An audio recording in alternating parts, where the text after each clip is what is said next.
Доброго дня. Отже, говоримо про 30 років української літератури, 30 років про літературу. І я зразу таких 4 головних твердження, які б хотів наголосити. Перш за все, за ці 30 років розвиток української літератури феноменальний, але недостатній. Тобто є ще багато перспектив, є куди рухатись. Друге, в нас з'явилася різноманітна жанрова література, і це може видатись парадоксальним, але це свідчення самодостатності літератури як такої. В нас з'явився великий роман, і це також свідчення самодостатності. І четверте, в нас досить багато тепер інституційно-ресурсної підтримки літератури, що, звісно, також покладає додаткові перспективи.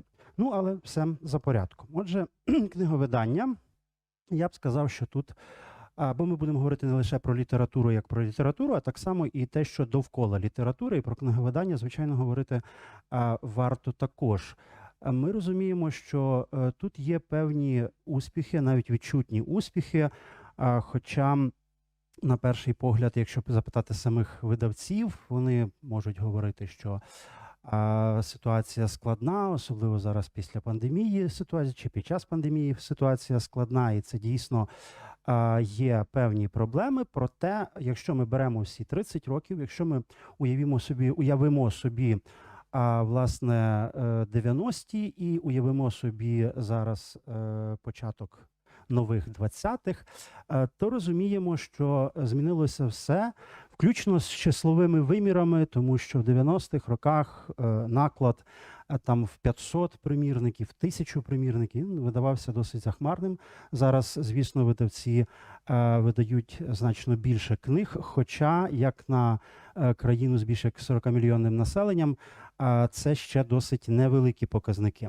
Тут на фото є два, власне, фото, і це те, що найбільше, вочевидь, вселяє надію і є таким свідченням розвитку. Так, зліва це Київський арсенал, справа Львівський книжковий форум.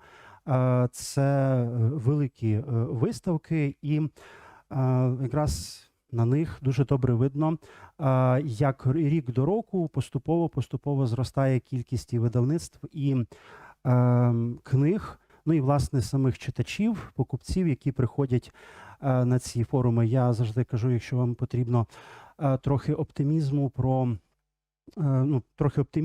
про українське книговидання, то, будь ласка, підіть, подивіться, які черги стоять на Львівський форум або на Київський арсенал. Це люди хочуть потрапити всередину, потрапити на події і, відповідно, придбати книгу або більше. Їх це цікавить, є читачі, є попит, а отже, сильнішатимуть видавництва, і в перспективі, звісно, сильнішатиме і література, бо тут зв'язок досить закономірний і прямий.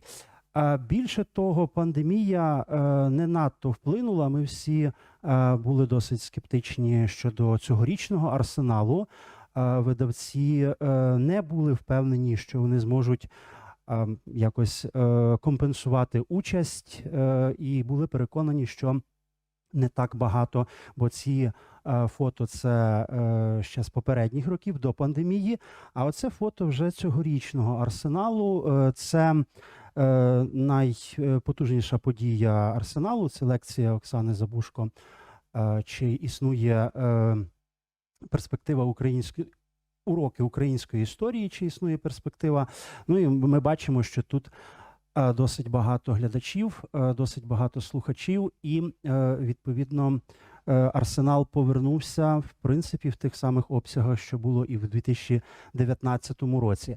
Це свідчення того, що аудиторія нікуди не зникла, вона нікуди не пішла, і українські автори можуть розраховувати на те, що і надалі ця аудиторія їх слухатиме, їх читатиме.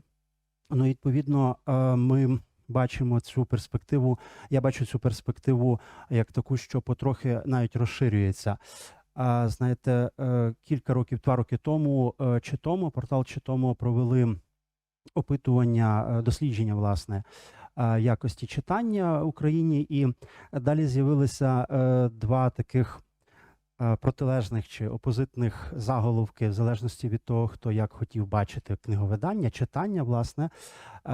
На одних новинних сайтах писало, що 30% українців не прочитали жодної книжки, на інших писало 70% українців прочитали одну і більше книжок. Це залежить від того, як ми хочемо бачити ситуацію.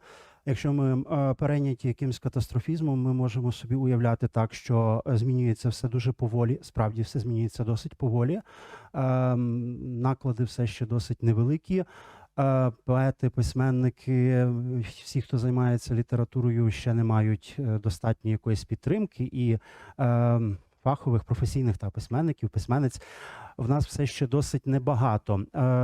Проте, з іншого боку, ми можемо дивитися інакше, ми можемо фіксувати оцю перспективу, і вона насправді не може не тішити так більш конструктивно дивитися на цю ситуацію. Це стенд України на франкфуртському ярмарку, власне, 19-го року перед пандемією, і знову ж він викликав значне зацікавлення 17-й, 18-й, 19-й роки. Це стенд, який перебуває в центрі уваги, один з стендів франкфуртської ярмарки, до якого досить прикута увага. Він радикально відрізняється, тобто участь в ярмарку у Франкфурті радикально відрізняється від того, що було раніше. Насправді Україна з 96-го року бере участь в франкфуртському ярмарку, і довгий час це був стенд з соняшниками, значить, стилізацією такої народної хати, що зовсім не так тепер. Це стенд модерний, активний, там багато чого відбувається, залучені різні автори, авторки, і це справді новинки, які мають резонанс. От в той рік там були Курков, Гаська, Шиян, Жадан, звичайно, тобто це відбувалося все досить активно. Ще одним таким свідченням того, що українське книговидання виходить на якийсь рівень європейський, долає свій такий постколоніальний негативний досвід.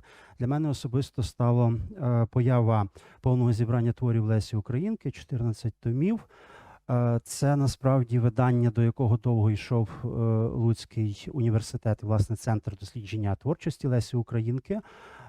І, звісно, ми розуміємо, що так чудово співпало, що цього року ювілей, і тому з'явилося це видання до дня народження у лютому. Але для мене це промовистий факт, що є достатньо і з одного боку наукових, скажімо так, потужностей, людей, які здатні підготувати це видання на високому рівні, ну і з іншого боку певні поліграфічні потужності, тому що воно справді ошатне і добре зроблене.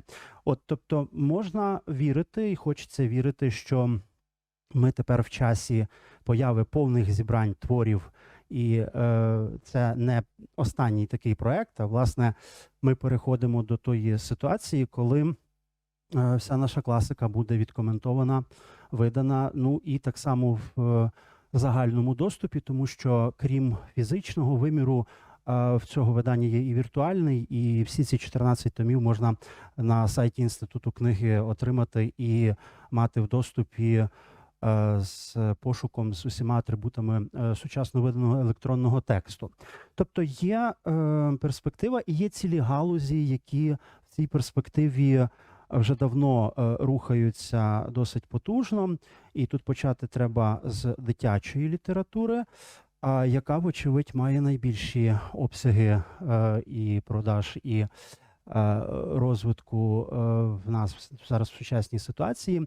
Ну, я пояснюю собі це певним консенсусом і почуттям вини батьків, які не встигають читати самі, але дуже хочуть, щоб діти принаймні читали, і тому вони з радістю купують все нові і нові книги.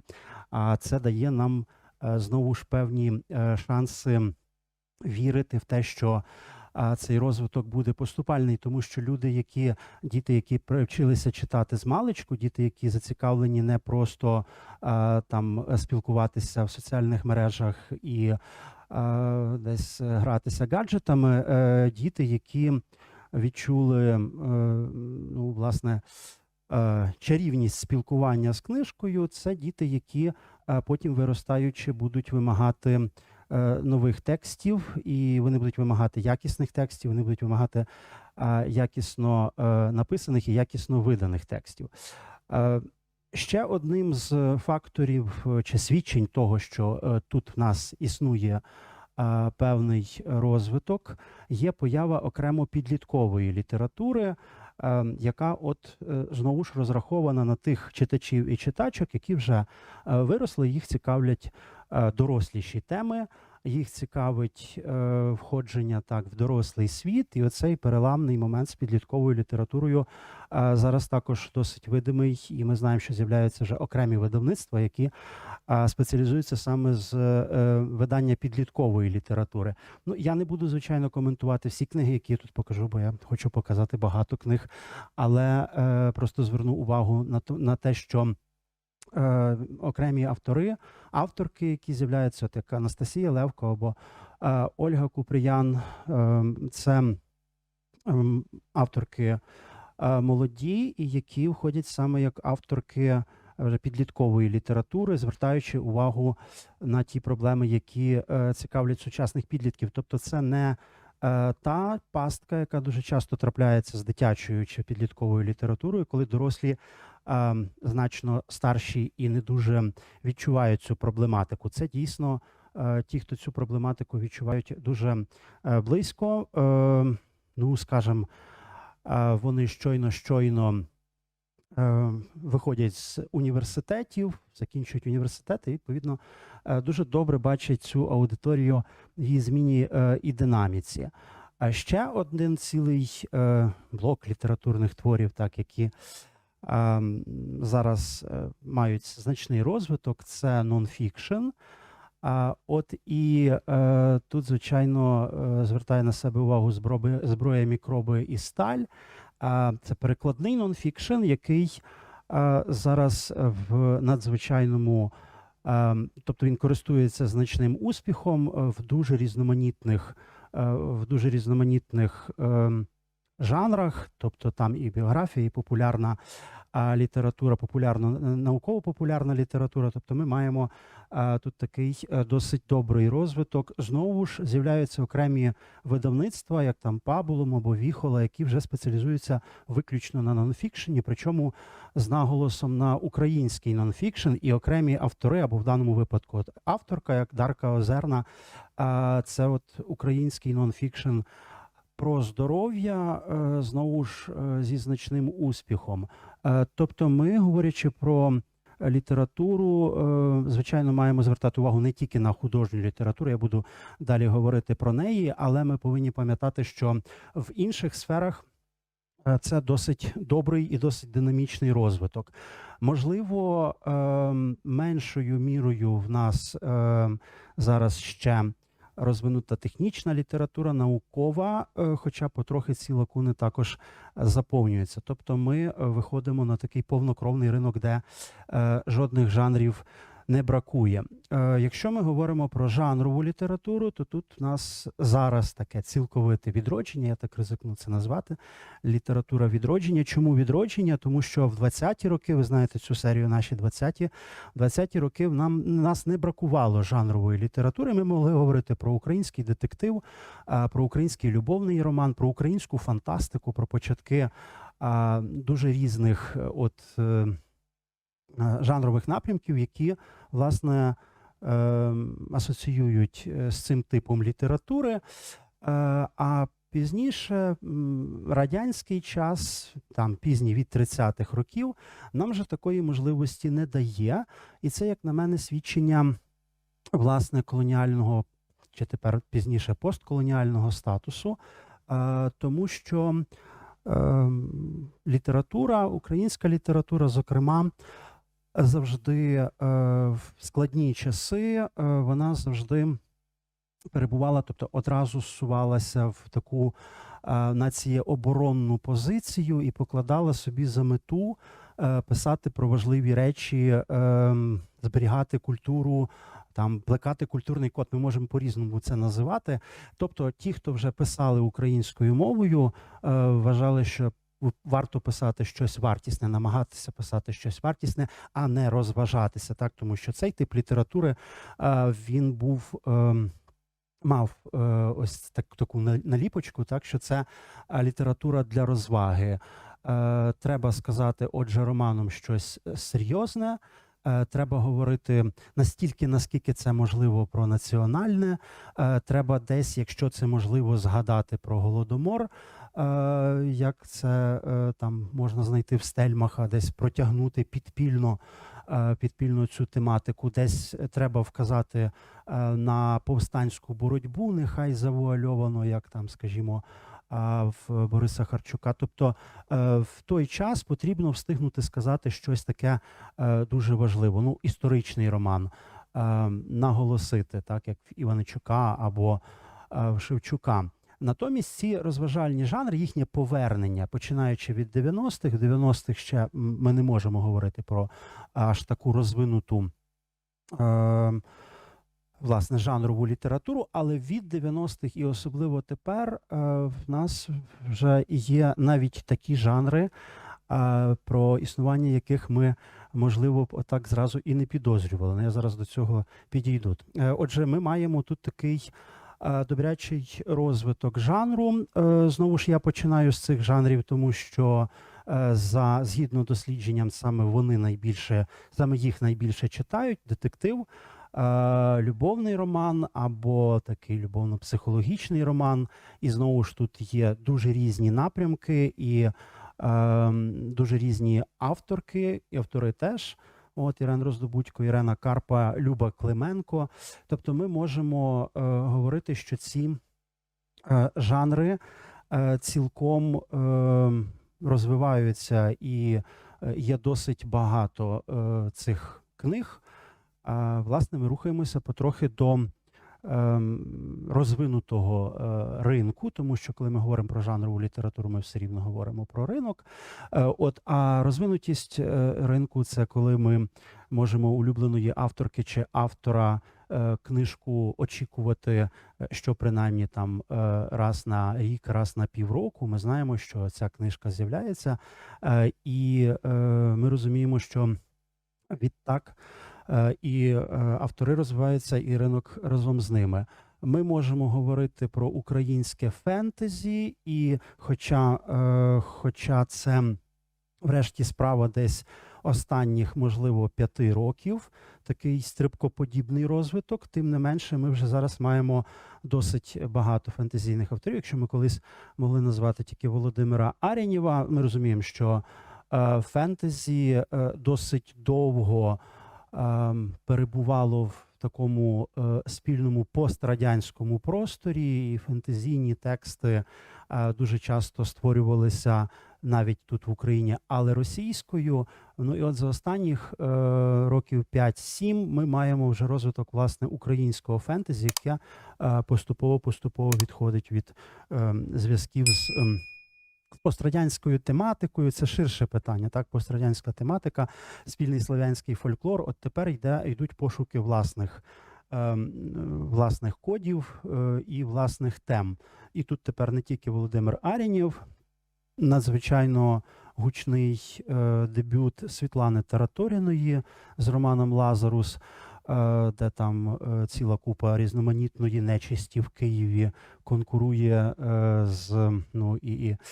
конкурує з нормальними людьми, і все це надзвичайно цікаво, надзвичайно різноманітно. Тобто ми маємо якийсь абсолютно вже інший підхід і спробу витворити новий світ, який закорінений, тобто якийсь фентезійний світ, який закорінений, власне, ну, скажімо, в київський текст.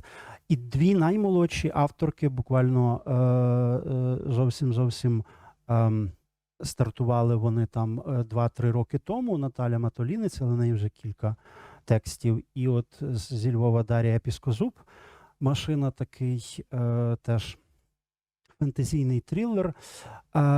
Тобто ми будемо мати ближчим часом якщо процес і далі буде так розвиватися, він буде розвиватися, ми побачимо значне поширення українського фентезі, ми побачимо народження фандомів, тобто побачимо, можливо, якісь реконструкції і косплеї, які завжди розвиваються довкола фентезі.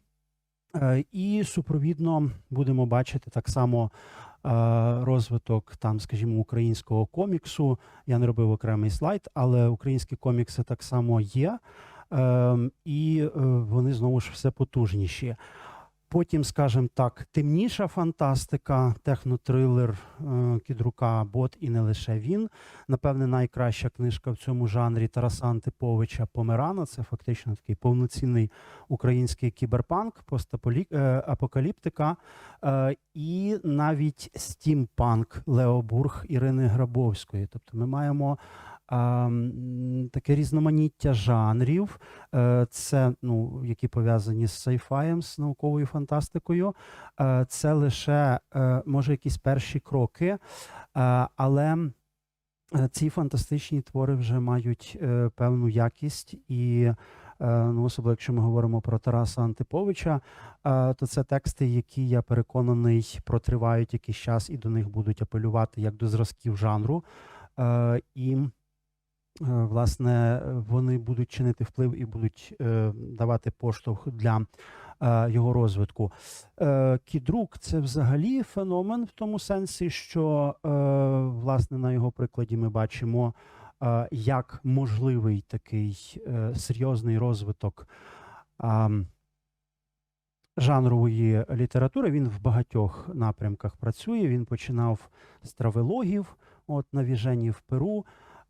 Спочатку, власне, з нехудожніх травелогів, потім з таких мандрівних оповідань. В нього є трилери, знову ж постапокаліптика, технотрилери. І він насправді доводить, що в нас є читач жанрової літератури, хоча йому доводиться поєднувати авторську роботу, тобто він і автор, і сам собі літературний агент, і ось цей момент, це перспектива, яка ще має розвинутися. Маю на увазі інституція літературних агентів. Коли я пізніше буду говорити про інституції, то я тут не зможу сказати, в нас є всього одна літературна агенція поки що, добре, дві, якщо брати піраміду які давніше проголошували себе літературною агенцією. Зараз літературна агенція ОВО. Але оцей інститут літературних агентів ще не розвинутий, тобто ще немає оцих посередників між авторами, авторками і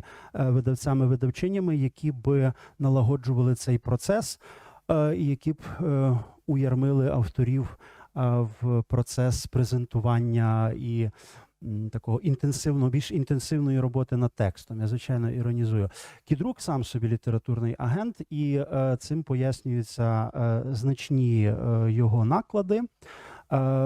Якраз щодо Кідрука, так само щодо кількох інших авторок, там, як Оксана Забушко чи Василь Шкляр, ми можемо цілком в світовому значенні говорити бестселер, тому що це якраз ті авторки, чиї тексти пробили наклад 100 тисяч і більше. І тому, знову ж, ця перспектива є. Є читач жанрової літератури, і ми можемо вважати, що за якийсь час розвитку цього процесу ми побачимо значно більші наклади, тому що в державі з населенням більше як 40 мільйонів, потенційно книжка накладом 1 мільйон цілком має з'явитися і з'явиться. Сумарним накладом, я переконаний, що це не так далеко, як ми думаємо.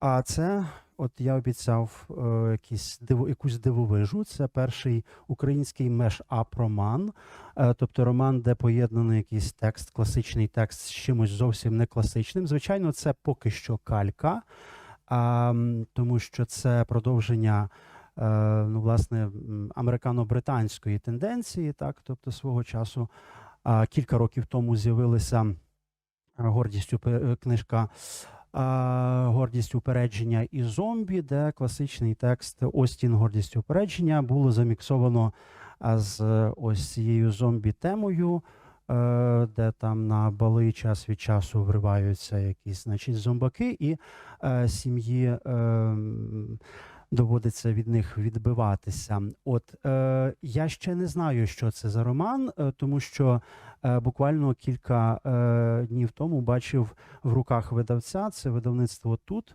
бачив в руках видавця сигналку, але тим не менше ми можемо розуміти, що тут буде відбуватися. Кайдашевій сім'ї доведеться боротися проти зомбі.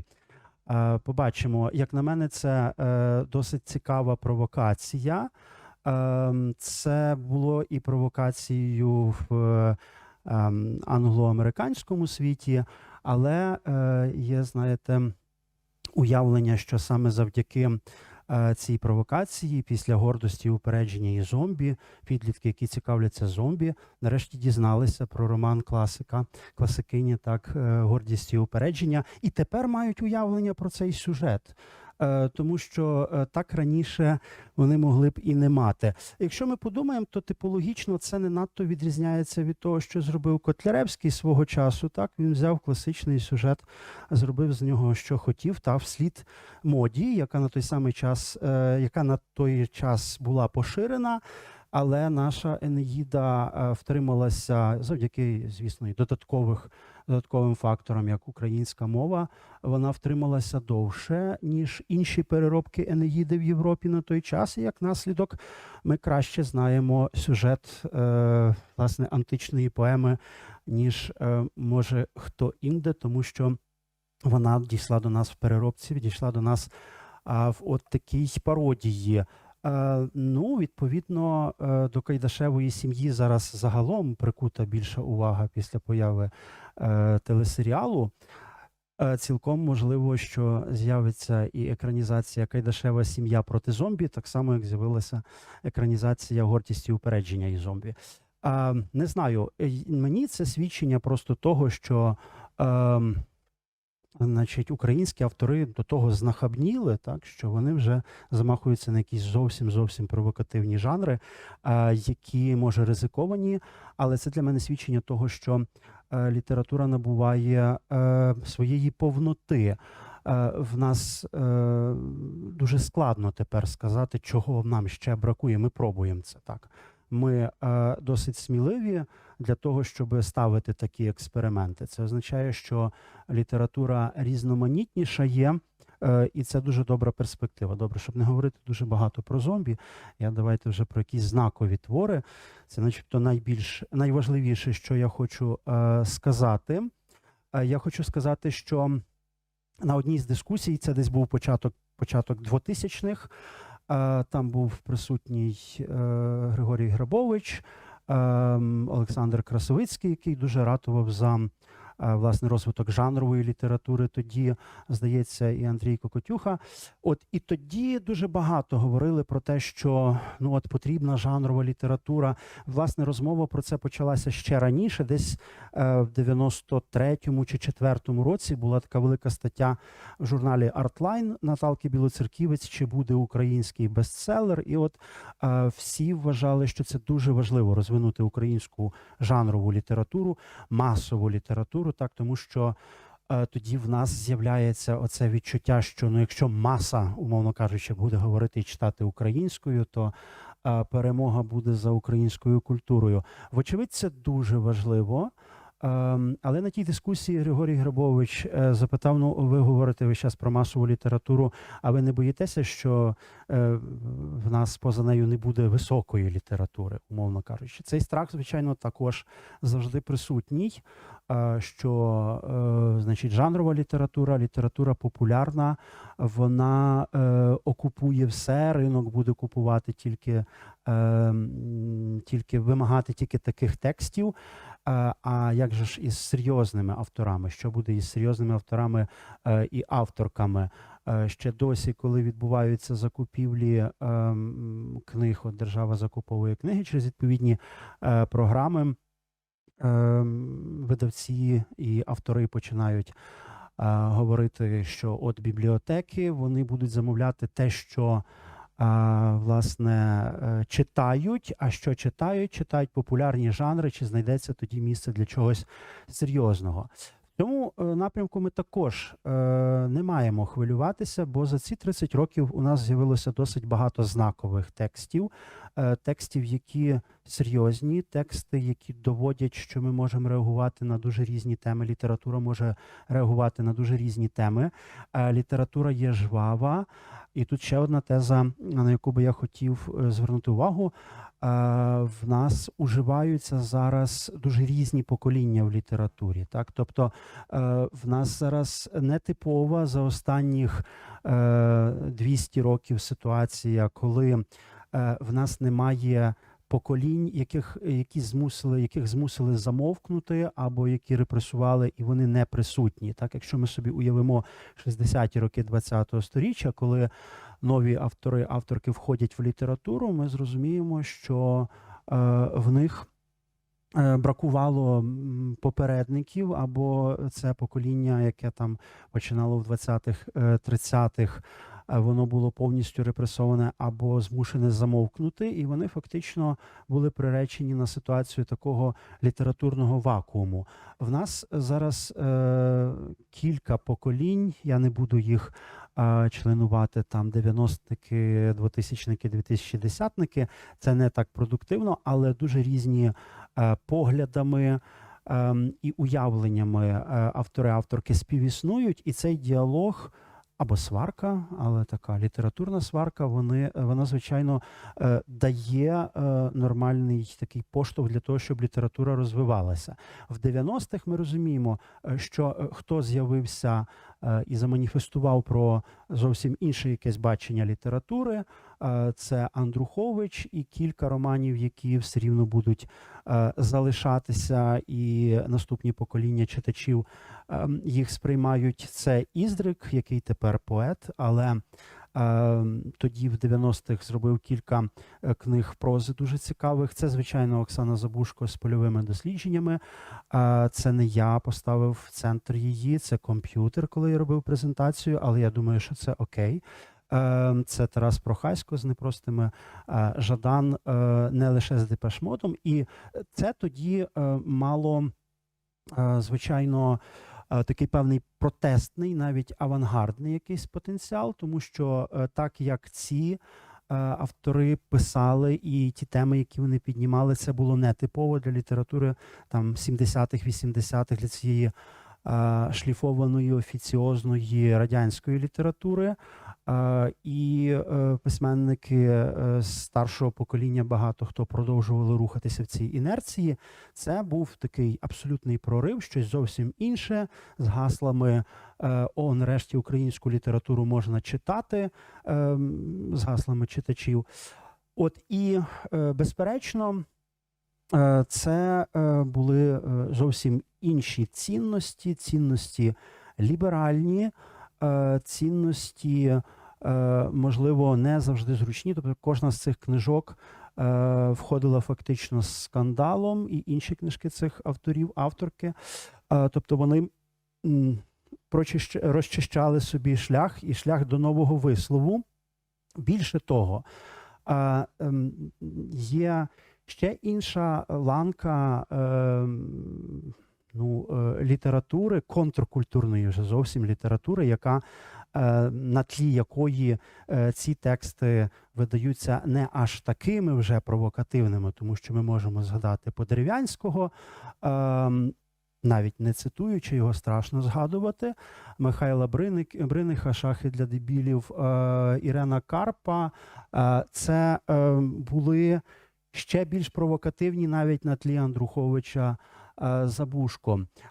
І от українська література кінця 90-х, початку 2000-х складалося враження, так що ось це така проривна, така надзвичайно провокативна література, і ми можемо, тобто це з'явився навіть якийсь такий певний стереотип, так, тобто що нова сучасна українська література це обов'язково з нецензурною лексикою, це обов'язково з якимись провокативними темами, там еротика і так далі.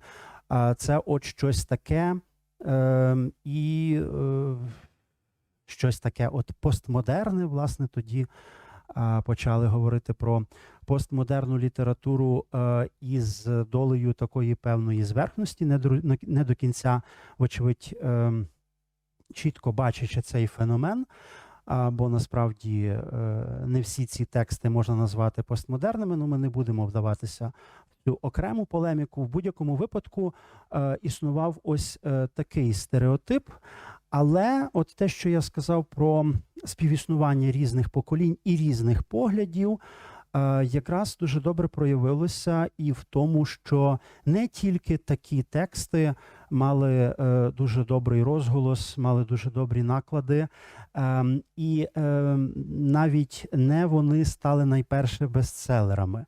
От про ці книжки можуть по-різному відгукуватися, особливо ті, хто більш фахово займається літературознавством, вони можуть говорити, що це більш консервативні, більш традиційні книжки, але це бестселери.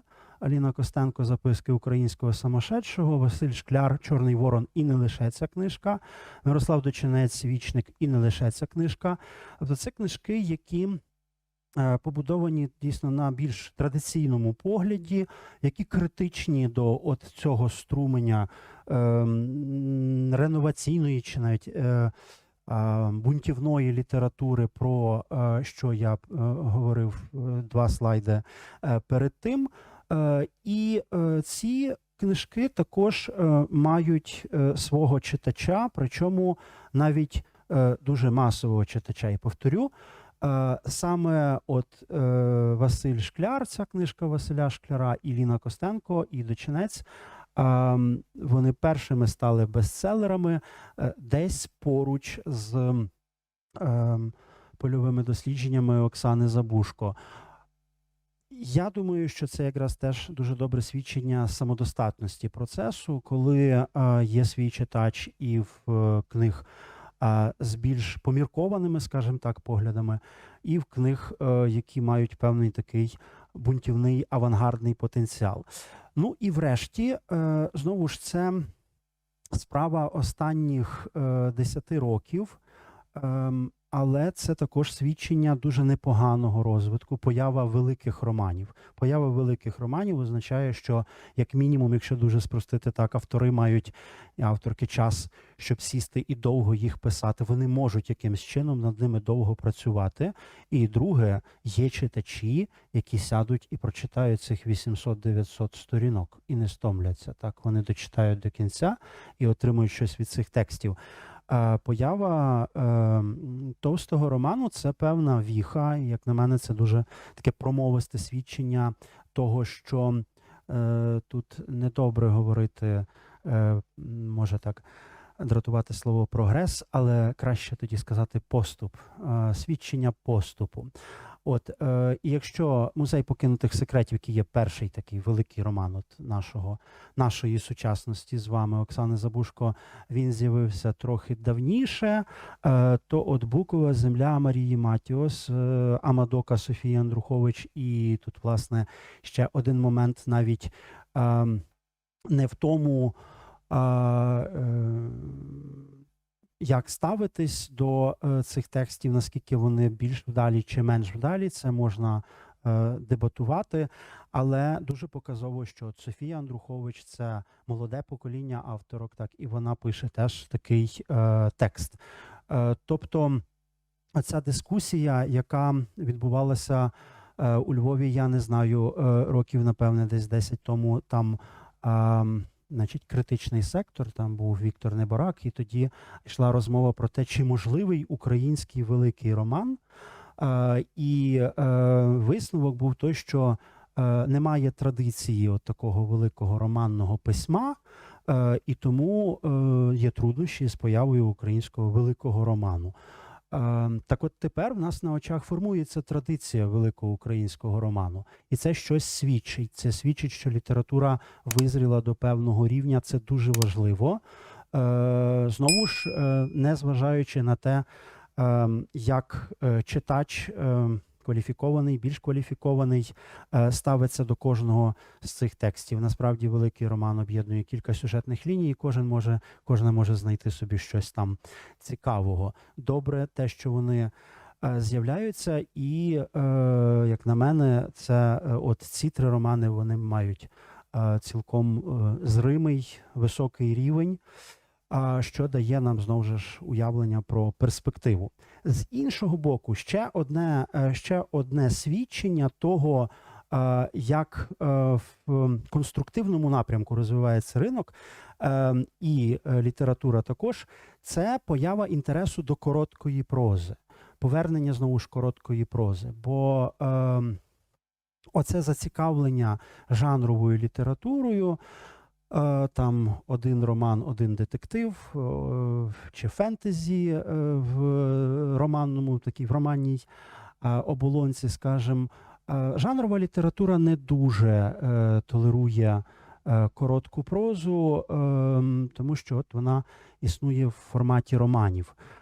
Коротка проза – це, вочевидь, спроба ще щось сказати, спроба краще працювати над формою, тому що ми розуміємо, що в короткій прозі вага форми, вага відшліфованого вислову зростає, ціна слова зростає.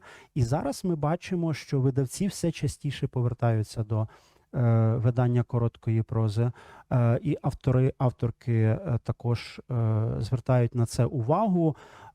І от, знову ж, тут це далеко не вичерпує, але це досить резонансні книжки, от особливо «Земля загублених» Катерини Калитко, досить резонансні книжки останніх кількох років, книжки, власне, короткої прози. Тобто і тут йде поступово наростання зацікавлення. І ті, хто люблять коротку прозу, вони також будуть мати можливість щось читати, те, що вони люблять. Зовсім інший напрям, але дуже важливий, і знову ж це свідчення того, що література має певний запас міцності. Це ветеранська проза і воєнна проза загалом. Тобто ми не залишилися мовчазними, ми мали що відповісти на цю травму. Це триває, війна триває, триває переживання трагедії війни, і література на це відреагувала дуже різноманітно. Значно різноманітніше, ніж ми могли собі уявити. Навіть оці 4 книжки, які тут, це просто невелика частина з, тепер можна вже сказати, цілого компендіуму ветеранської літератури і воєнної літератури, тобто тих, хто брали участь, чи тих, хто брали участь там в волонтерстві, або тих, кому просто тема болить.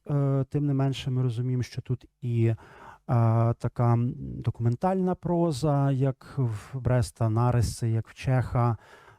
Це роман «Доця», значить, Тамари Горіха-Зерня, це збірка оповідань «Моноліт» Валерія Пузіка. Тобто це дуже різноманітні тексти, абсолютно всі в різних, скажімо, напрямках написані, але тим не менше вони надзвичайно важливі. Вони можуть бути більшою мірою пройняті патріотичним пафосом, можуть скептичніше ставитися до будь-якого пафосу, коли говорять про війну, але тим не менше вони різноманітні і добре, що такі різні, аж навіть можливо, полярно якісь, радикально інші погляди в літературі представлені. Тут немає за спиною Гаськи Шиян, але в нас є Гаська Шиян і роман «За спиною», де погляд зовсім інший, погляд, який багато хто називає там не патріотичним, так, а тим не менше література дає можливість висловити цей погляд, дає можливість цивілізованої полеміки довкола цього погляду, і це, звичайно, в будь-якому випадку все одно наголошує трагічність цих подій і дає можливість подивитися на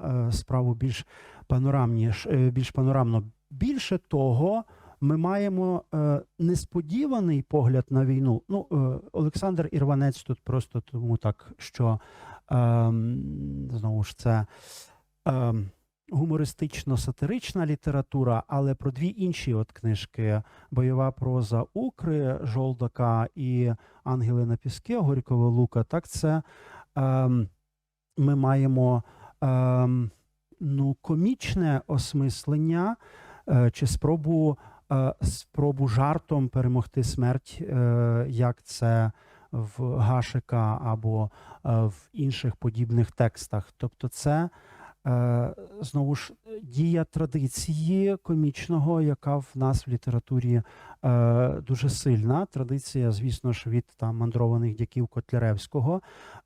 Традиція, в межах якої література здатна подивитися навіть на найтрагічніші сторінки з іншої точки зору і сміхом спробувати подолати травму.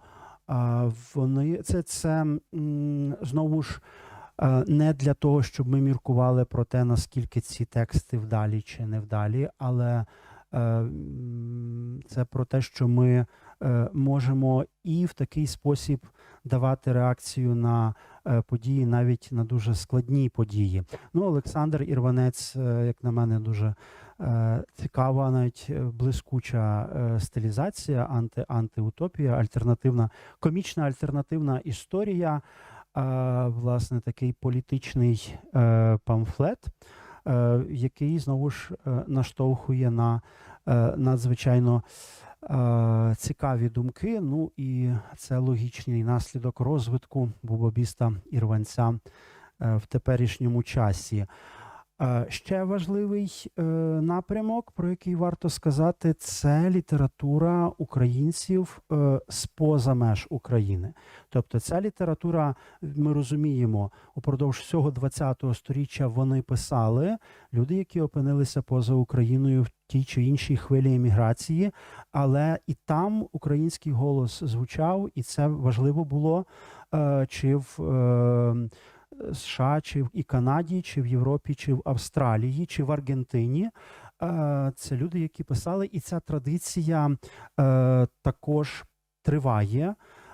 І серед авторів старшого покоління, як Марко Роберт Стех, або як Василь Махно, Канада, Америка, але так само і нових емігрантів, які опинилися знову ж в Європі або де-інде, і вони теж продовжують там писати українською мовою, що дає нам, звісно, ширший погляд. Так от Павло Матюша, паризький роман «Кокліко», Анна Біленька, буквально нещодавно з'явився «Летіла в небі чорна птаха», нідерландський роман. Так? То ми можемо бачити їхніми очима цей світ, і це надзвичайно добре, бо дійсно поєднує українську культуру, українську літературу з іншими контекстами. Нам треба пам'ятати, що ця література репатріанська чи емігрантська українська література, вона не просто існує, вона розвивається. Це не такий процес, що от поки в радянський час українській літературі не давали розвиватися, то вона розвивалася там, а тепер все повернулося в Україну. Ні, це процес жвавіший, процес, про який нам власне ці автори і авторки розповідають, і це знову ж надзвичайно важливо. Ще один такий анклав української сучасної літератури і культури. Есеїстика, знову ж важливо, це така трошки постгегельянська ностальгія, коли кажуть, що ось, добре, є поезія, є проза, значить, якісь інші ще жанри, і драматургія, тобто це також має бути. Ми можемо сміливо говорити про надзвичайно сильний розвиток української есеїстики, і в окремих українських авторок, як от, наприклад, в Оксани Забушко, її есеїстика взагалі навіть кількісно переважає її художнє письмо, і це вже кілька книг есеїстики, там «Планета Полин», перед тим хроніки від Фортінбраса, і знов я влізаю в танк, і це дуже якісна, найновіша її книжка «Довга дорога з Бат-Емсу» або «Як рубали вишневий сад». Тобто це надзвичайно якісна інтелектуальна есеїстика, яка є дуже доброю працею для розвитку всього, ну, власне, літературного поля, оскільки дозволяє оцю зовнішню рефлексію, а не тільки занурення в художній текст. Олександр Бойченко, Тарас Лютий. Ми можемо ще тут додавати і Андрія Бондаря, і Андрія Любку. В нас досить багато есеїстів, і Володимира Ярмоленка. Це свідчить про, ну, власне, знову ж об'ємніше уявлення про загалом про літературний процес. Тепер, власне, драматургія. Не можна сказати, що ми тут маємо багато драматургів, але ми маємо драматургів, власне, драматургинь. Так, Наталка Ворожбит справа – це антологія, яка укладена Недою Нежданою, і там досить багато драматургів. Ну, драматурги, звичайно, завжди видимі в постановках. Ну, і я посередині розмістив постер, власне, театру «Дах» на позначення того, що український театр в надзвичайно експериментальних формах існує, розвивається, і насправді це дуже важлива конститутивна така ланка розвитку літератури, так само, як і екранізації. Те, що з'явилася можливість, з'явилися українські фільми, ну, от «Погані дороги» з Наталки Ворожбит за сценарієм і інші, ми розуміємо, що це знову ж додає розвитку літератури. Те, що відбувається останніх, ну, трохи процес пригальмувався зараз, але те, що відбувалося останніх десь 3 роки, коли ми побачили, ну, просто такий масований притік українських екранізацій, коли там десь до 2 десятків текстів пішло в екранізацію, і Держкіно почало фінансувати українські фільми. Це, звичайно, ще один шанс для українських письменників і письменниць, і це неминуче, якщо тенденція буде тривати, обернеться притоком нових текстів і в жанровій літературі, і не лише в жанровій літературі, бо ми можемо перераховувати там текст Жадана екранізовано, текст Фелікс Австрія екранізовано, так, тобто ми маємо, Софія Андрухович, ми маємо досить багато і тут таку відкриту перспективу. Поезія, з поезією у нас традиційно все прекрасно, власне, тут могли би бути інші книги, в будь-якому випадку оця об'єм оцієї книжки «Антологія української поезії 20-го сторіччя від Тичини до Жадана», сам об'єм цієї книги, він свідчить, власне, про надзвичайний розвиток і добру перспективу. У мене є такий слайд, власне, 2 слайди, але один з них ось це, який я постійно змінюю. Це от українські поети і поетки. Якщо вони друкують нову книжку і стають більш резонансними, я збільшую шрифт.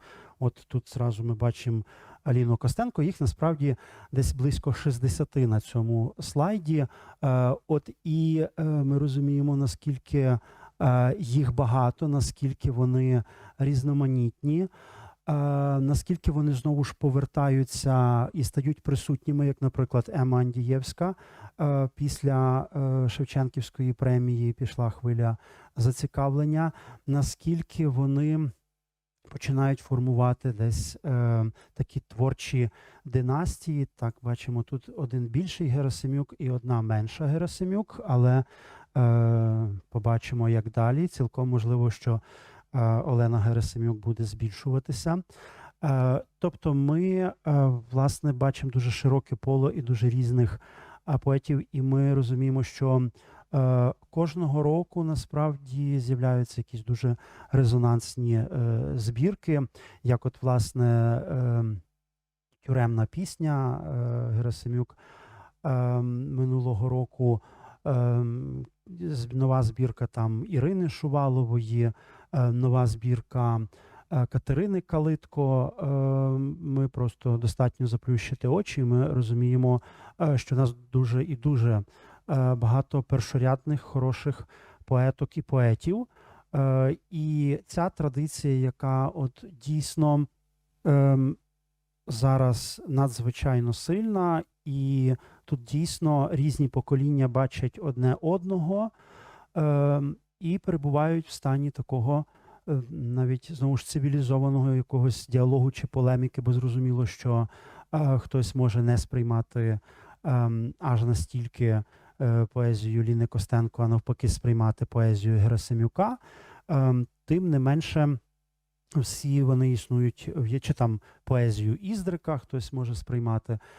Ті, хто приймають Іздрика як поета-гуру, вони, вочевидь, скептичніше ставляться до Ліни Василівни. Ті, хто сприймають поезію Ліни Василівни, вони, може, скептичніше дивляться на таку постать, як Вано Крюгер, так, з його якимись дивними текстами, які не всі будуть визнавати за поезію. Тим не менше, вони всі перебувають в одному просторі, вочевидь, бачать одне одного, одна одну, і це надзвичайно цікавий,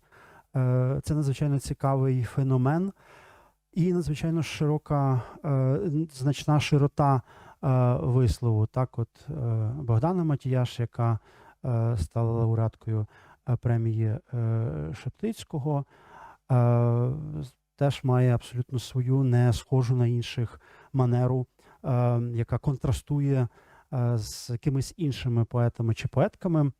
От, тим не менше, в неї також є свої читачі, і це надзвичайно добре.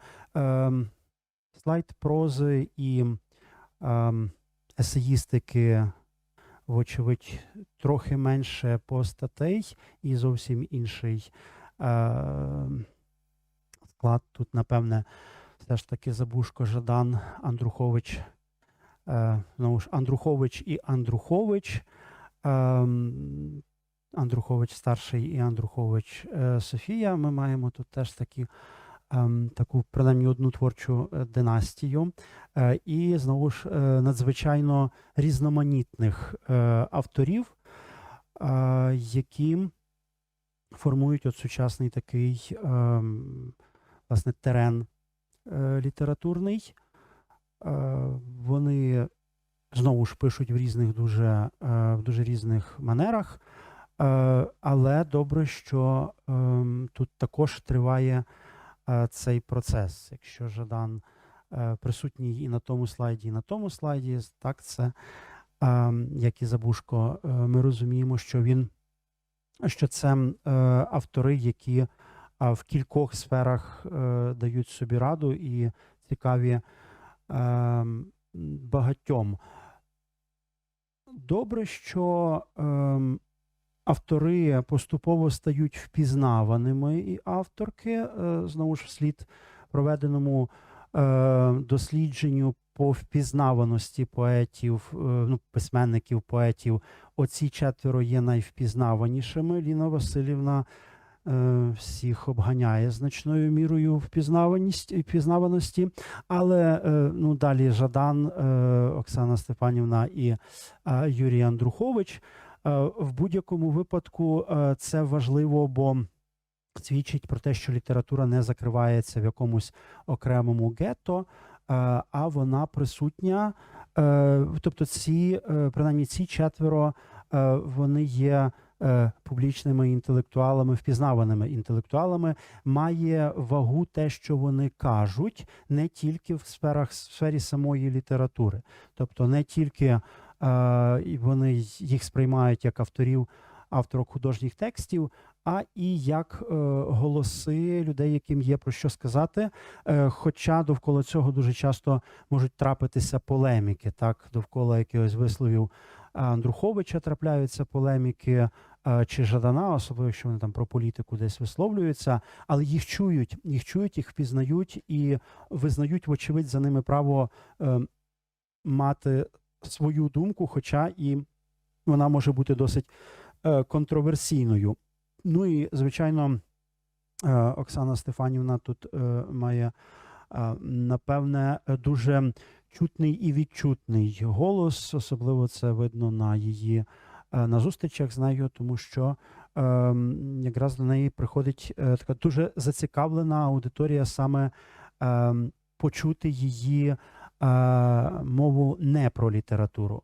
Вона дуже така авторитетна речниця, що також важливо, авторок там продовжують слухати не лише як тих, які мають належність до художньої літератури, вимислу, а й те, що вони можуть сказати про світ довкола.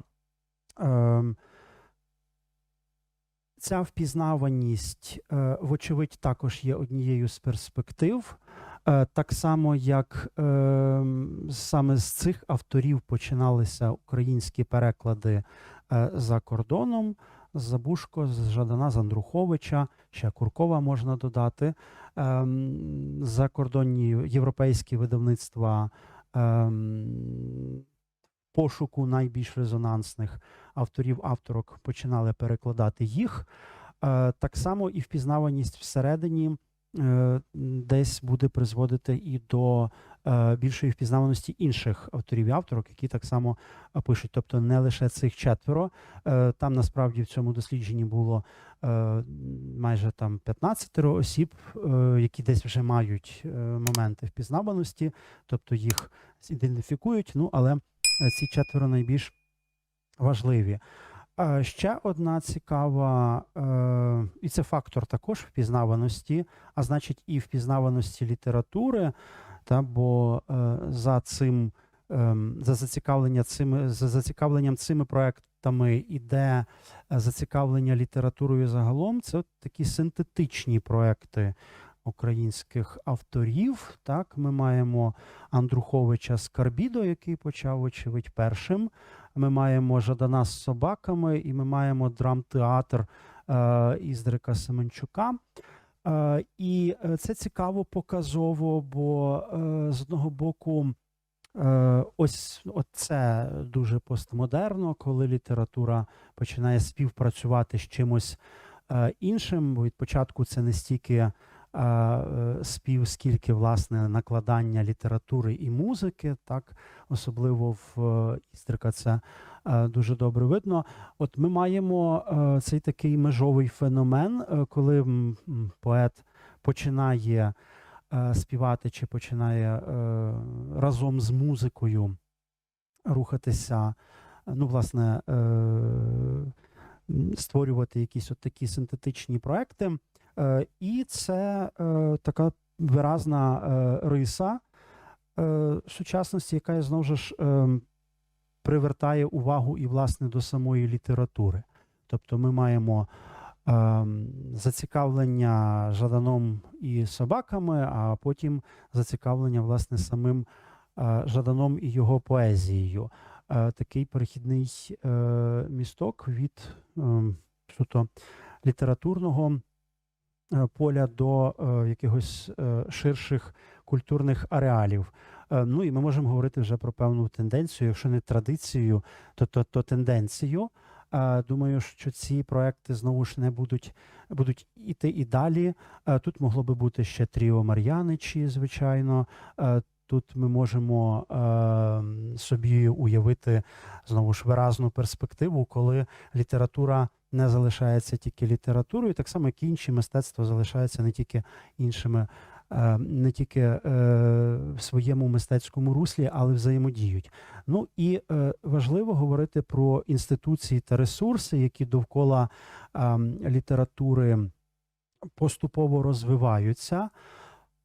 Якщо нас непокоїть, а час від часу нас непокоїть запитання, коли буде український Нобель, то, звичайно, починати говорити про українського Нобеля треба з розвитку інфраструктури довкола літературної діяльності. Це надто романтично собі уявляти, що просто коли з'явиться геніальний твір, який ніхто не зможе не помітити, і його, значить, заради поваги до нього всі прочитають його українською мовою, весь, значить, Нобелівський комітет, і тоді буде прийнято таке рішення. Насправді таке рішення, чи насправді ця перспектива відкривається роботою значної кількості інституцій, і дуже добре, що в Україні в різних напрямках зараз ми маємо знову ж певний розвиток, що дає нам найперше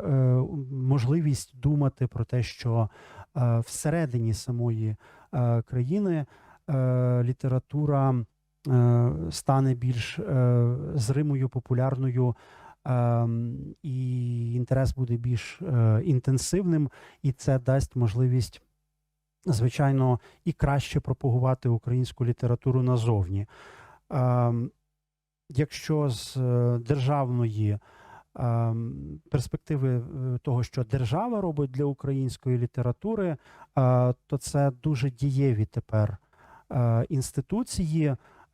По-перше, перероджена, так, трансформована Шевченківська премія, де лауреатство здобувають вже не ті люди, які інколи викликають запитання, якщо переглянути шевченківських лауреатів за останніх там років останні роки перед незалежністю, ранні роки незалежності, то ми часто зможемо собі ставити запитання, хто це такі, які такі тексти вони написали, і нам про деякі прізвища будуть відомі тільки фахівцям, але то й не всі. Це якщо я говорю про літературу, так? Ось ця оновлена Шевченківська премія, ми можемо це говорити від 16-го року, коли було поновлено статут, і ті лауреати, які там здобували лауреатство, а це Іван Малкович, це Ема Андієвська, це Тарас Прохасько, Богдан Горень, Мар'яна Кияновська, так, Оксана Забушко. От вони ні в кого питань не викликають взагалі.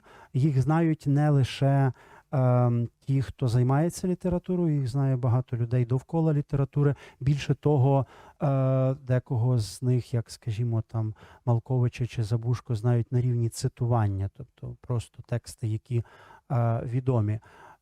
І це справді перетворюється поступово цей статус Шевченківської премії, яка раніше викликала певний скепсис, він поступово повертається. І це важливо для всього літературного процесу мати таку нагороду, яка дає уявлення про справді якісний текст і про його визнання.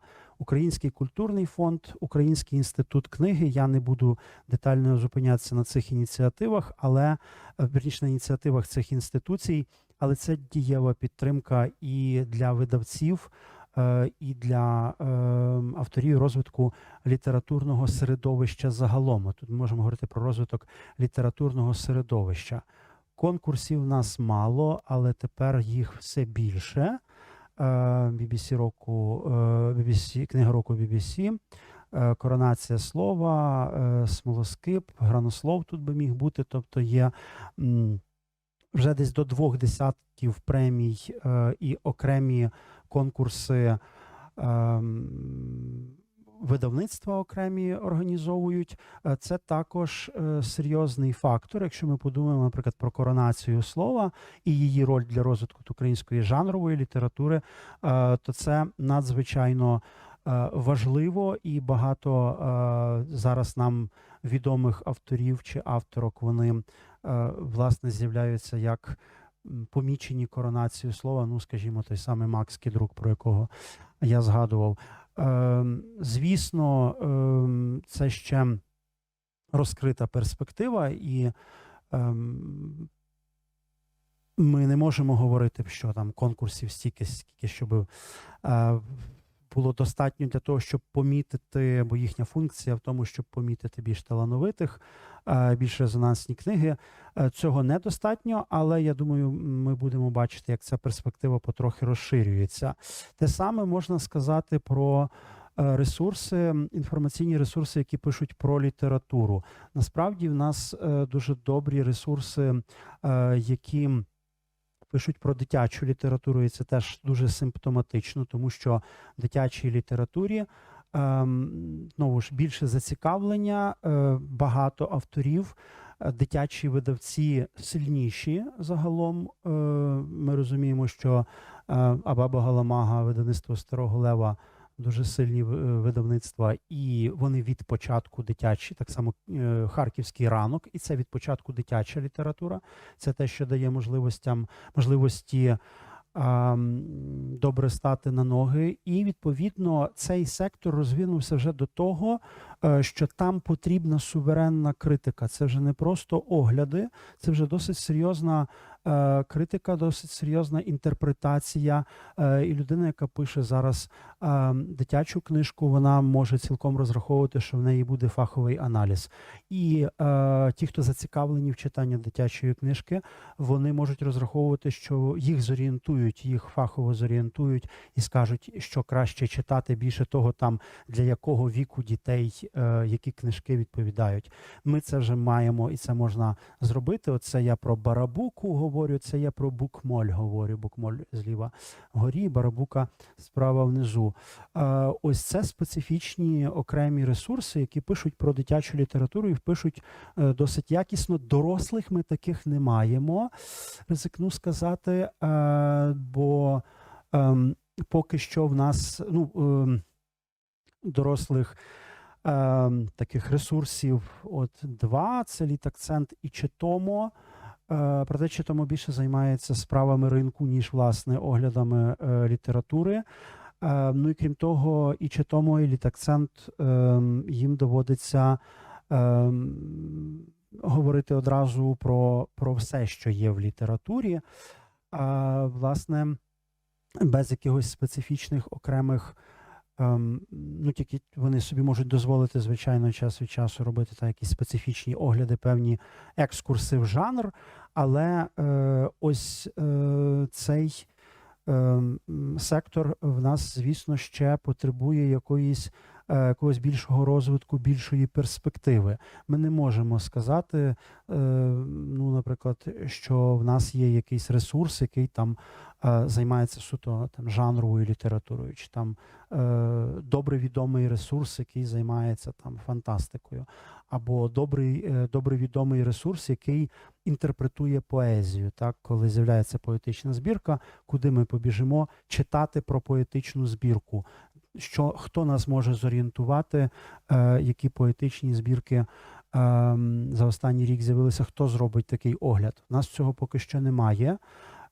Український літературний центр, Літцентр – це такий ресурс, який дає просто можливість інформаційної орієнтації. Там дуже добрі підбірки, дуже добрі інформації, але знову ж в нас немає поки що такого ресурсу, який би справді оперативно найкращі якісь книги наголошував, крім Літакцента і Читомо, і тут справді перспектива ще відкрита. Окремо можна сказати, що десь в нас є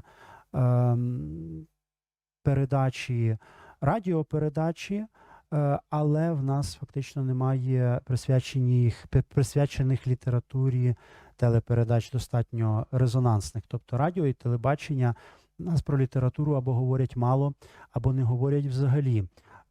І це, звичайно, нонсенс в сучасному медійному світі. Тому тут варто чекати на те, що ця перспектива буде потрохи розгортатися. Але я думаю, що насправді буде, тому що тут є залежність поступальна, так, і чим більше розвиваються видавництва, чим більше покупців, тим чим більше власне зацікавлених літературою, тим більше в них потреба зорієнтуватися. Ну і чим потужніша якась серйозна література, тим більше потреба зорієнтуватися, зрозуміти, прочитати хорошу інтерпретацію. Так що це такий напрямок, розвиток якого ми побачимо ще в ближчому часі. Натомість є ще платформи неформальної літературної освіти, про що важливо сказати. Культурний проект, який пропонує літературні курси «Літосвіта», багато літературних курсів, «Нобілітет». Це те, чого в нас не було абсолютно, наприклад, в 90-х роках ще, і навіть в 2000-х не було. Письменницькі курси, лекції, популярні лекції про літературу після того, як Радянське товариство знання згорнуло свою діяльність або значно звузило свою діяльність, цього не було. Зараз ми бачимо численні ініціативи, де популярні лекції про літературу, вони мають свою аудиторію. Парадоксальним чином пандемія додала цьому ваги, тому що лекції, які читались просто в аудиторіях, вийшли онлайн, і ми за останні 2 роки побачили стільки контенту, скільки не було зроблено за дуже великий час. І все це стає доступним, все доступнішим, так. І, власне, зараз ми вже досить близькі до того стану, що от хоче людина послухати українською лекцію про Вільяма Фолкнера. І є лекція про Вільяма Фолкнера. Я вже не кажу про Івана Франка. Так? Тобто в кількох різних, можливо, виконаннях. Це важливо. Це важливо, бо це розмова про літературу. Це більш сфокусована, персоналізована розмова. І цього є все більше. І це поширює розмову про літературу загалом. Так само, як і письменницькі курси. Організатори письменницьких курсів цього відомого creative writing подивовані, наскільки багато людей хоче писати. І це також добре, тому що це все потенційні автори, авторки. Це нова хвиля літератури, а значить і нова хвиля в перспективі доброї літератури. Ну і останнє, передостаннє, про що я хочу сказати, це про ще одне явище, яке зараз знову ж поширюється швидкістю пожежі просто. І це дуже добре для літератури також. Це є про букблогерство. В нас є вже до сотні, може і більше блогерів і блогерок, які цим займаються. Ми можемо бачити це в Фейсбуці, але особливо в Інстаграмі, може меншою мірою в Твіттері. Тобто так, це приватні огляди книжок, які на Ютубі ми можемо бачити сюжети. Це приватні якісь огляди книжок, більшість з них не кваліфіковані, так і не переходять межу того, що от дивіться, яка класна обкладиночка з книжкою, яку я сьогодні купила або я сьогодні прочитав. Тим не менше, це дуже важливий ресурс, знову ж, для критики, можливо, який ми ще не до кінця осмислюємо, усвідомлюємо. Принаймні, коли Гьоте-інститут робив семінар про сучасну німецьку критику з участю людей, які безпосередньо беруть участь як критики в німецькому літературному середовищі, там звучала ця думка, що поступово літературна критика від якихось серйозних там видань, вона перебирається в мережу, і на місці просто блогерів пізніше з'являються і ті, хто роблять більш кваліфіковані огляди. Ми вже це можемо бачити. І ясно, що огляд на Інстаграмі, він простіший, ніж огляд на Goodreads чи в інших специфічних мережах, але ми бачимо цю тенденцію. Ми бачимо, як багато людей не просто читають, а і висловлюються. Справа літератури стала значно більшою мірою інтерактивна. Так? Тобто авторки, автори можуть розраховувати, що вони ще сьогодні ввечері отримають відгук на свою книжку. Вони можуть з авторами, з читачами, читачками вступити в якусь розмову, і це дуже інтенсифікує взагалі ситуацію, бо література – це діалог, і дуже важливо, щоб він тривав, щоб він, власне, продовжувався. Тобто, насправді, ми в цьому сенсі бачимо такий такий процес тривалий, який починається від фотографування книжечок для красивої картинки, проте дуже часто, не завжди, але дуже часто це не просто фотографування, це ще й читання самої книжки, яку фотографують. І хоча в якихось простих випадках це просто такий відгук на рівні подобається, не подобається, чому не подобається, не скажу, але поступово з'являються і більш кваліфіковані відгуки. Ну і це пов'язано так само з набуттям досвіду, тому що якщо букблогер читає вже 20-й якийсь детектив, то в нього поступово виробляється уявлення, що краще, що гірше. І чим далі він або вона рухається, тим краще в них виробляється смак в тому, і поміж тим і смак до відгуку. І останнє, що я хочу сказати, як на мене, теж дуже свідчення оптимістичне, це поява літературних резиденцій. Це знову ж щось, чого не існувало ще буквально там років 5-10 тому. Хоча це існувало в усьому світі, і українські письменники, письменниці потрапляли на різні резиденції там в Європі, в Америці, десь по світу, але в нас своїх не було. Тепер у нас є Харківська літературна резиденція, тепер у нас є Карпатська літературна резиденція, це просто постер Харківської з красивими обличчями, я так його поставив. Але є Харківська і є Карпатська. Я знаю, що на старті ще кілька резиденцій, вони можуть бути менш локальними, більш локальними, більш масштабними. Бувають там комерційні, як грецька резиденція в Закінтосі. Але, тим не менше, це щось, що з'являється і що також, звісно, буде давати поштовх для розвитку, тому що, власне, автономізує авторів. Автор або авторка можуть спокійно закінчити свій текст, не відволікаючись на що інше. Хоча це стосується так само там, от і перекладачів, от як Ярослава Стріха, тут як перекладачка на Харківській резиденції. І це так само розбудовує середовище там, де ця резиденція відбувається. Так? Бо Харківська побудована довкола будинку слова, довкола знайомство з харківськими літераторами і харківськими помітними літературними такими місцями сили, як літературний музей у Харкові. Там, звичайно, задіяні і автори, які з Харкова, які помітні мають вплив на процес, як Сергій Жадан. Тобто це комплексні такі явища, літературні резиденції.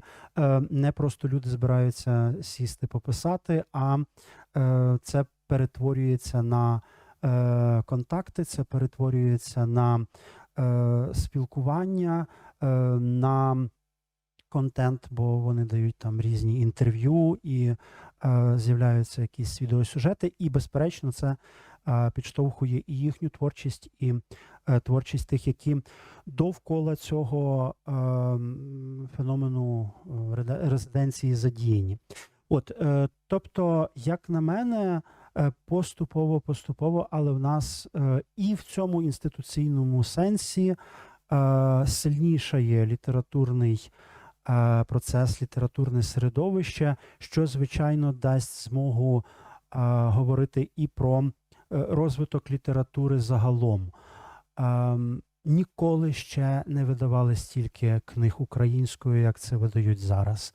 Ніколи ще не було стільки авторів українською,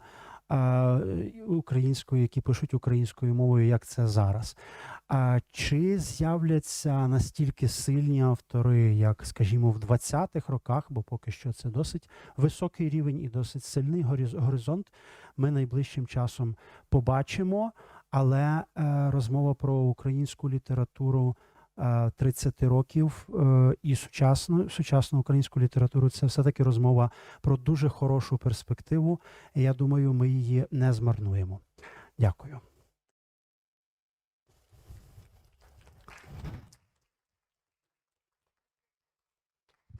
насправді можна. Отже, дороге товариство, оскільки ми працюємо онлайн, в нас є можливість задати було питання, і дехто ним цією можливістю скористався. А якби в публіки, яка зібрана тут офлайн в залі з дотриманням всіх застережень, умов карантину, зголосіться, будь ласка, якщо маєте бажання задати, ставте своє питання. Отже, питання з дискусії, з коментарів. Олексій Гаврилюк. Цікаво те, що великі романи, про які ви говорили, є написані авторками. Як ви прокоментуєте таку тенденцію в сучасній українській літературі? Що чоловіки-автори не пишуть або не здатні писати великі тексти? Ну, як на мене, це прекрасно. Значно гірше було б, якби було навпаки. Взагалі довгий час було навпаки. І тому, я думаю, це такий хороший реванш. Якщо ми глянемо, наприклад, на які-небудь 70-ті роки, на прозу, то ми побачимо, що там немає авторок, які пишуть товсті романи. Хоча в нас були, і мені, тобто, дуже показовий момент. В нас досить давно могла розвинутися, наприклад, історична проза, написана авторками. Так, Зінаїда Тулуб, 38-й рік чи 37-й рік, Людолови, великий історичний роман. Ми можемо говорити, це тоді великий історичний роман. Але потім зразу ув'язнення, Сибір, і потім, коли вона повертається в 50-ті, вона ще пише про Шевченка одну книгу, але це вже не то. Тобто тут зупинка. І в 60-ті, 70-ті ми будемо говорити. Так, це цікаві історичні романісти Іваничук, Загребельний, так, Скляренко, Стельмах частково. Тобто в нас пізніше там Шевчук, інтелектуальний роман, історичний роман. І ми жінок серед них не побачимо. Тобто надто довго ця енергія накоплювалась, і, відповідно, зараз ми маємо такий реванш. Це добрий виклик. Тепер можуть і чоловіки теж сказати ще щось, якщо можуть.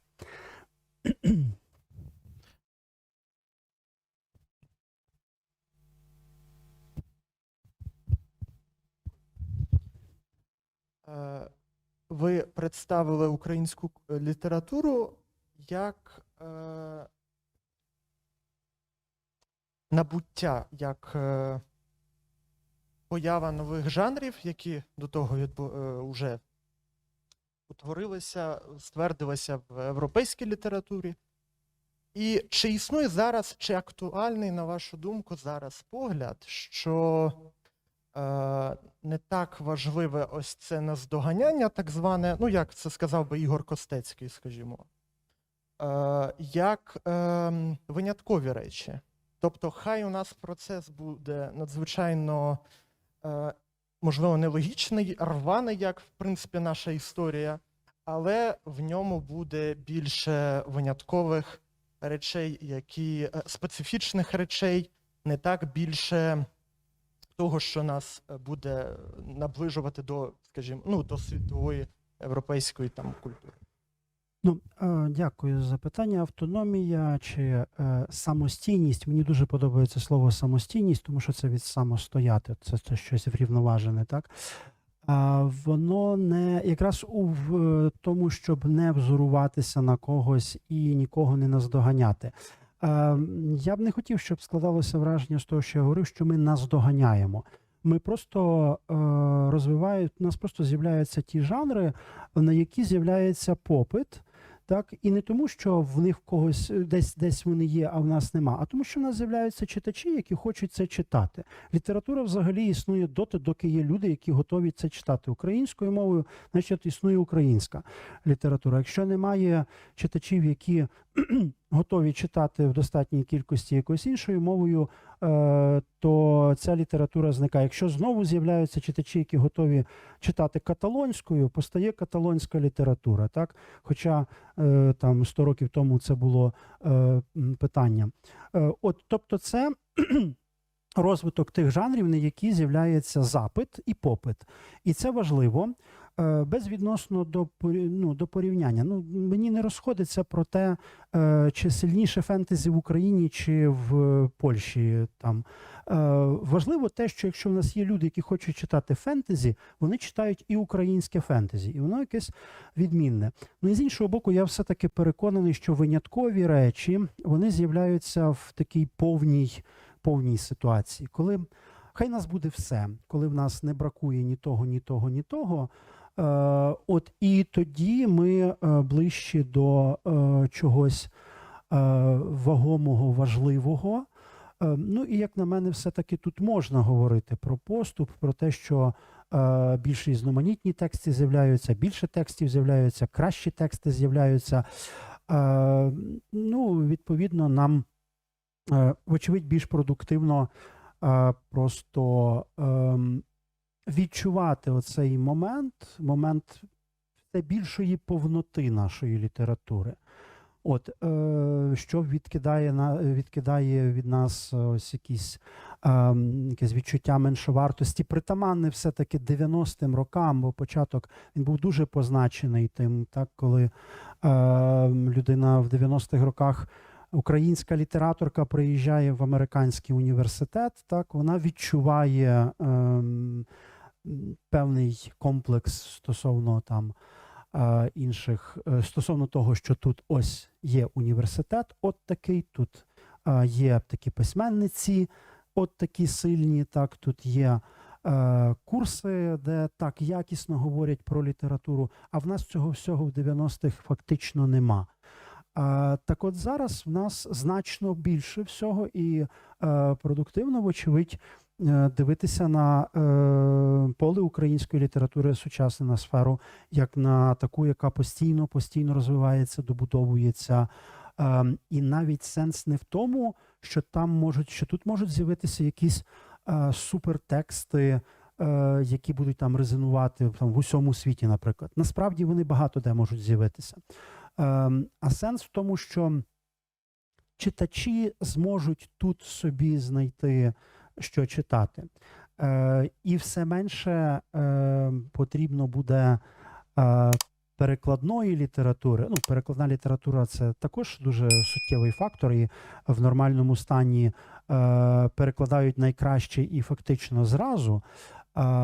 І ми, знову ж, до цього досить близькі. Зараз час перекладу якоїсь резонансної книжки там на Заході, і в нас досить короткий.